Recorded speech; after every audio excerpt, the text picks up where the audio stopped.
வாழ்க வையகம், வாழ்க வளமுடன். குருவே துணை. தாத்தாவும் பேரனும் தத்துவங்களை புரிந்து கொண்டால் நம் வாழ்க்கையில் நடைபெறக்கூடிய எல்லா நிகழ்ச்சிகளுக்கும் அர்த்தம் புரிந்துவிடும். இறைநிலையை தாத்தா என்றால் அதிலிருந்து முதலில் தோன்றிய விண் மகன்.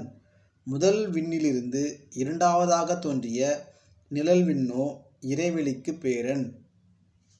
பேரன் எங்கே போனாலும் தாத்தாவுடன் சேர்ந்து கொண்டான்.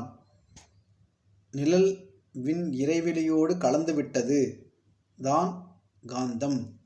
அப்படியானால் தாத்தாவும் பேரனும், அதாவது இறைவெளியும் நிழல் விண்ணும் ஆடும் கூத்துதான் பிரபஞ்சம்.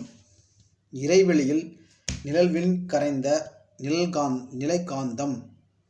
காந்தம்தான் அழுத்தமாக, ஒளியாக, ஒளியாக, சுவையாக, மனமாக பிரபஞ்சம் முழுவதிலும் எல்லா பொருளிலும் இருக்கிறது.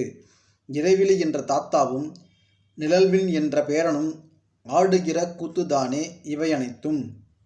இறைவெளி புலன்களுக்கு எட்டாது இருந்ததனால் அதை விவரித்து சொல்ல முடியவில்லை. ஆனால் எப்படி தத்துவ ஞானிகள் கண்டுபிடித்தார்கள்? மனம் சுழல் விரைவு அதிகமாகி இருக்கிற போது அது அலை. அலைக்கு அடித்தளமாக இருப்பது இறைநிலை. இறைநிலையிலிருந்து அலை விலகி நிற்கிற மாதிரி இருக்கும். ஆனால் மனம் அலை சொல் விரைவு குறைய குறைய இறை உணர்வு, இறையாற்றலும் அந்த மனதிற்கு வலுவை தருகின்றன. அப்படியே அந்த இறைநிலையோடு நெருங்கி இருக்கிற போது மனம் இறைநிலையை தெரிந்து கொள்கிறது. இறைநிலையிலிருந்து தானே எல்லாமே வந்தன. எல்லா இயக்கங்களும் பதிவுகளும் வான்காயத்தில் தான் இருக்கின்றன. அதோடு மனம் இணைகிற போது அங்கிருக்கக்கூடிய உண்மைகள் எல்லாம் தெரிகின்றன. நேற்று நடந்த செயலை நினைத்தால் நினைவிற்கு வருகிறது போல தனக்குள்ளாகவே பிரபஞ்ச ரகசியங்கள் தெரியும். அருள் தந்தை வேதாத்ரி மகரிஷி அவர்கள்.